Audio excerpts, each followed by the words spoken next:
Hey everybody, it's Rob with Cherry City Guns and Ammo, and today we're taking a look at a really neat old Beretta, a Beretta model of 1934, chambered in 380 ACP.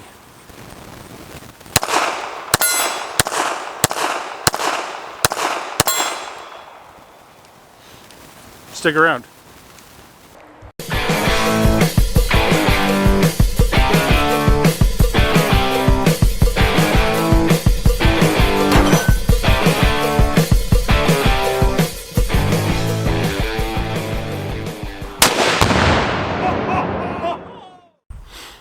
Alrighty, so once again, we're taking a look at the Beretta model in 1934, and my little intro there were my very first shots at it, so be kind.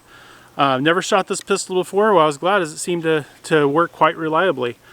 This one in particular was actually built in 1972, but it remains unchanged from its original design in 1934. And for 1934, this is a pretty impressive little pistol. I will tell you, compared to modern 380s, like my little Ruger LCP Max that I carry quite often, it's quite heavy because as small as it is all steel. And it's fairly low capacity because it only holds 7 rounds. But it's a nice little gun, and I'm a big fan of the old Berettas and new Berettas. I'm just a Beretta fan. And what I think is really neat, you go all the way back to 1934, and at a glance, if you know Berettas at all, you can look at that and go, that's a Beretta. The scallop front of the slide, the open top with showing the barrel. You know, they carry a lot of the styling cues all the way up to Berettas that are coming out today. Such a neat old gun. This was an Italian police gun that I got it was an Italian trade-in. It was imported through Palmetto State Armory, and I got it on a really, really good deal, and I just thought, yeah, I think I want to add to the Beretta collection because they're such neat guns. Let's do a little more shooting, and then we'll take a look at some of the other features here.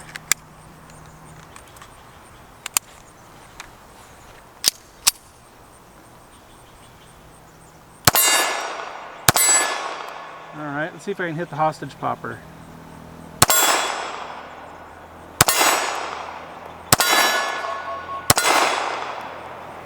Not too shabby. Taking some time, I can make somewhat accurate hits. It is interesting that it does lock open on the last round, like a lot of guns do. However, there is no slide release.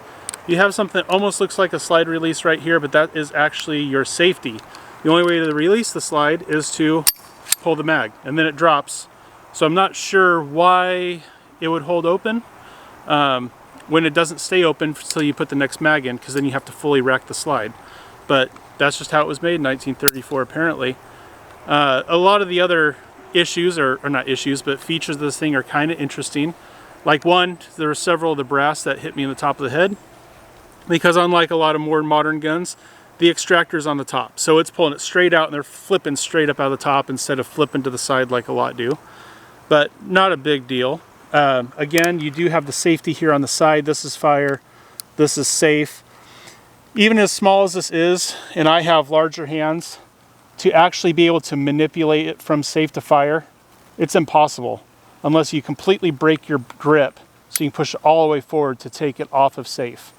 And this is a single action only gun. So you've got the single action trigger pull, but if the hammer's down, nothing.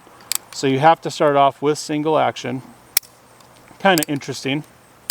So if I was to ever carry this, because it is so hard to manipulate the safety, I would probably carry it cocked and then lower the hammer down and then pull it back to half cock for safety. Because I really feel like it's easier to draw and thumb the hammer back than it is to try to go from, because I could do that without breaking my grip, to break my grip, go from safe all the way up to fire, and then refine my grip. It just seems less complicated. Let's get another mag loaded up, and we'll do some more shooting with this thing. Alright, got another mag loaded up. Take another look at a few of the features. One, I'm going to tell you, downside is those sights. Sights are almost non-existent. They're very, very fine, very small. They're not going to be good for quick target acquisition. And like a lot of older European pistols, you've got a heel magazine release, which makes it impossible to just drop your magazine with one hand. You have to hold it and then use this, you have to push this back, and that's what unlocks it, and then strip your mag out, because even after it unlocks, and that's another issue,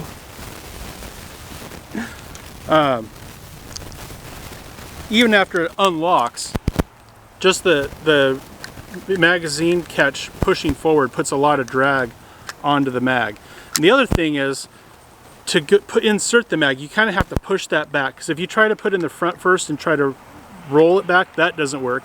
You have to kind of put the back in and push that thing back. What I've done a couple of times is slipped and stripped a round off, so then you only get the full 7 in. So you have to have much more intentional insertion of the mag. So compared to modern pistols, like, there's some really weird, quirky stuff about this, but it's almost a 100-year-old design. When most other pistols out there at the time were revolvers, this was pretty cool. Let's do a little more shooting with this thing. Let's go down our plate rack and see how we can do. Now I tell you, it seems to hit pretty low. I'm having to hit towards the, or hold near the top of the plate. As long as I keep that in mind, it actually seems to shoot pretty accurately. You see about hitting that hostage popper. Yeah, I'm holding at the 12 o'clock. And even that time, I actually clipped the top of the target underneath the popper. So it seems to shoot rather low. But we got to do what we always do. We got to see what we can do at distance with this compact gun. So let me go load up my only magazine, and we'll see if we can do some long range stuff with this. Alright, so I'm probably going to do a round, or a magazine at our 60-yard targets, then I'll do a mag at our 100-yard. I'm not promising anything. Subcompact guns at distance are already challenging enough, but then when you have one that doesn't exactly point or shoot to point of aim, that's a whole different ball game. So you can see out there we've got our 60-yard silhouette. I imagine I'll probably have to hold at the head. Let's see if I can get some rounds on target. Hey, there we go.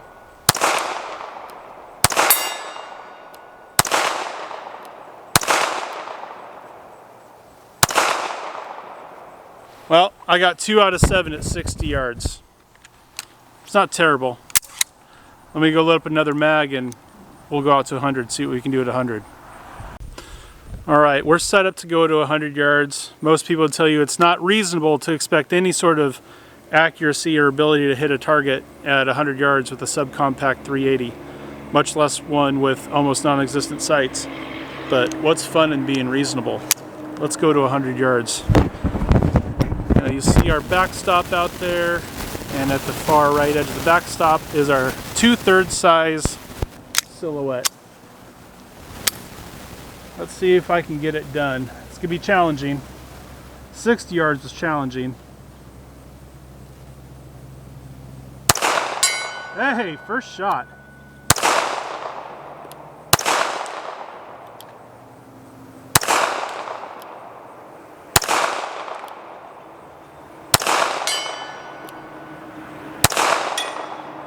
I think that last one I hit the T-post it's mounted on. 2 shots out of 7 at 100 yards, I'll take it. That was actually my same hit ratio as 60. Maybe I had a little more concentration at 100. That was kind of fun. I'm gonna go load up my single mag. We're gonna do that again. Actually, I've got the head. I've got the 100-yard head. Let's see if we can hit it with a subcompact 380. Alright, might be setting myself up for failure here, because that's going to be extremely challenging. Actually, to get the angle right, I have to move this whole thing, because the hill was slightly in the way of that head. It should be easy to tell the difference if I hit the head versus when I hit the silhouette. The silhouette is 1/2 inch AR 500 steel, the head is 3/8 inch AR 550 steel. So it has a completely different tone to it. It's a lower pitch. So you'll know if I was cheating and shooting the silhouette and try to pass it off the head, because it does not sound the same. So the head's kind of right in the middle, and it is painted red. Oh, this can be extremely challenging. But let's try it. That was on the dirt in front of it.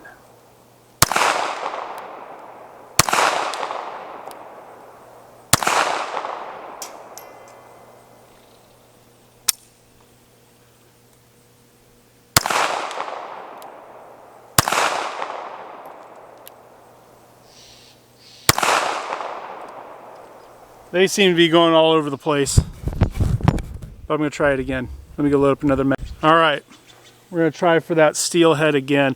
I will tell you, for a single action trigger, it's pretty rough. It is very heavy, very creepy, and it stacks. So you've got several different catch points as it moves, along with it being pretty heavy, along with very, very minimal sights with a very short sight radius. I'm not setting myself up for success in shooting a head at 100 yards, but that's what makes it fun. See if I can do it.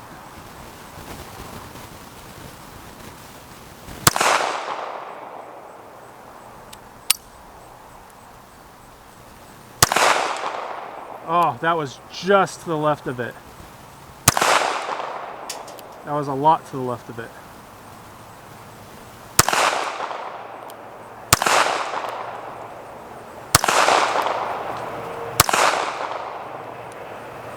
Well, I don't know how many more rounds I'm going to waste at that head. But it is fun trying to shoot little things at a long distance with small pistols. It's just fun. It's neat. I just, like I said, I really like the Berettas. I've started kind of a collection of old Berettas because I think they're cool pistols. There's one really interesting thing about this that I'll show you.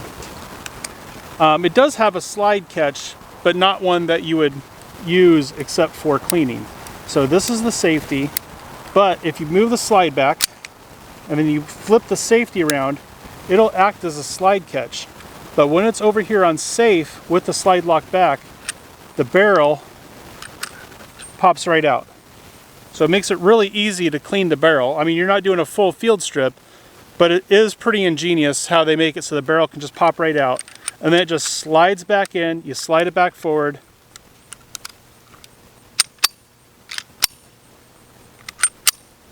And you got to put it together correctly.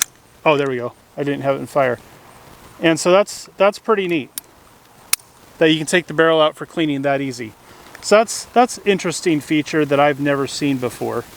But yeah, pretty neat little gun.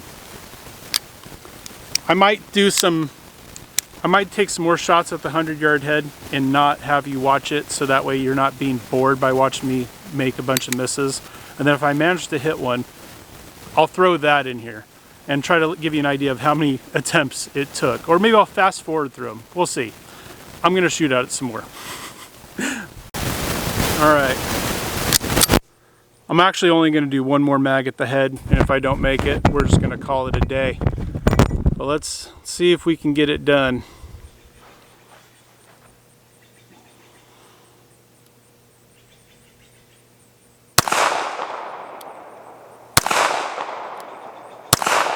Hey, I hit it!